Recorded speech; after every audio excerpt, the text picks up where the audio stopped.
I, I have said for some time that the worst instinct of human beings is the desire to control others. Yes. And that entered my mind, I don't know, about 20 years ago.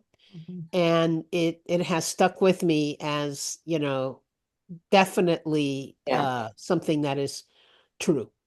And I think authoritarians, I mean, that is kind of their driving Yeah. impulse is Yeah. to control others because they believe they know the right way, the Yeah. the better Wait way. a minute. Their instinct is to control others. I'm going to argue with that it's because they think they know the right way. I think superficially, it seems like they think they know the right way. And sort of, that's our sort of rational interpretation, our non-psychological interpretation, political interpretation, let's say.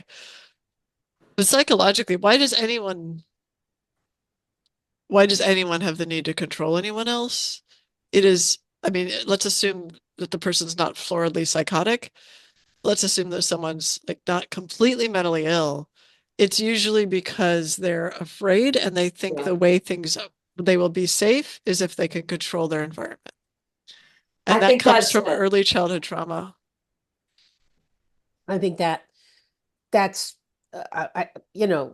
certainly just or not justifies, but explains how they come to this strategy or tactic of controlling others. But That was true throughout the Eastern Bloc. I mean, all of those leaders. And what they knew, two things: if they didn't control their people, they would be overturned because they weren't popular. And if they didn't stay in power, Moscow would get them overturned or dead. Right. So they're not safe. There's no move that's safe for them except for to try to do this controlling thing, Yeah. which doesn't actually work ever for anyone in the long run, Which ever. only works by fear. It wasn't And like it they doesn't were, even work. But I mean, for the short periods of time that it yeah, works by fear, right? And so grandiosity always comes from this secret belief that you're too small and you're not enough. yeah, yeah. mm, So it's the opposite of whatever you're projecting out there, you know? Everyone's got a little of that, right? Because no one is really healed.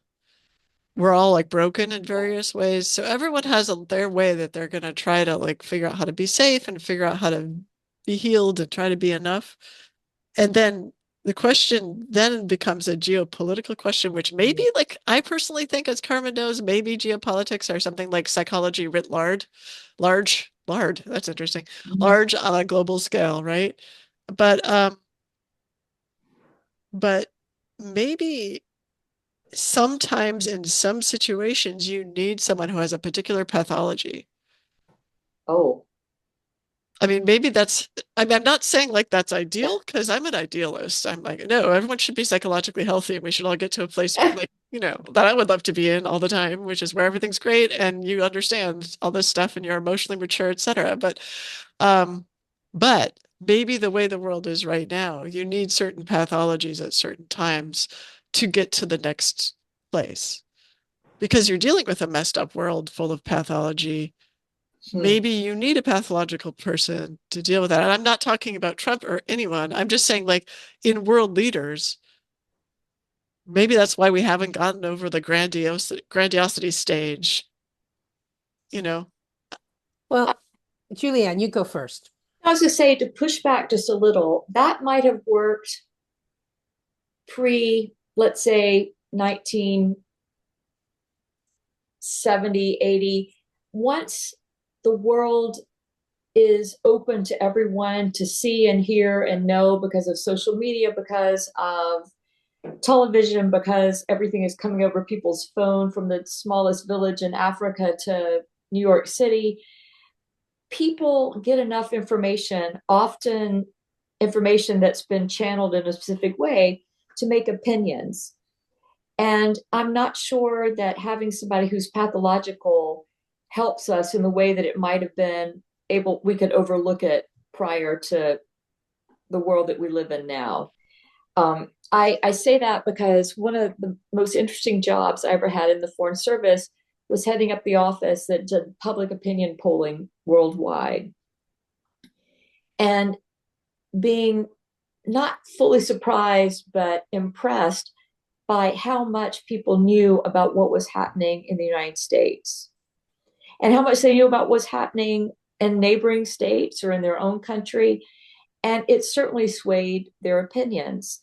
And, they were able to suss out people who were not US leaders who were not going to be acting in their interest or who were on the verge of authoritarianism or even worse, sort of colonialistic type of, if that's a word, energy. You just can't get away with it the way you could before, I would say. So that's why I guess I'd push back a little on what you were saying. Yeah. So, No, I yeah. understand that, but I think it has to do with the time frame. So Yeah. So one like, thing, yeah, Carmen's gonna break in. I don't agree that everyone is broken, or at least I would ask you to explain what broken means. Mm. Because we all have histories, we all have wounds, we all Mm. have scars, Mhm. but I don't think we're all broken. And I Yeah. actually believe the majority of humans are not broken. And I couldn't tell you where that dividing line is. I do think sometimes societies get broken. So Mm. that's one Yeah, thing I want to mention. for And sure. the second thing I want to mention is that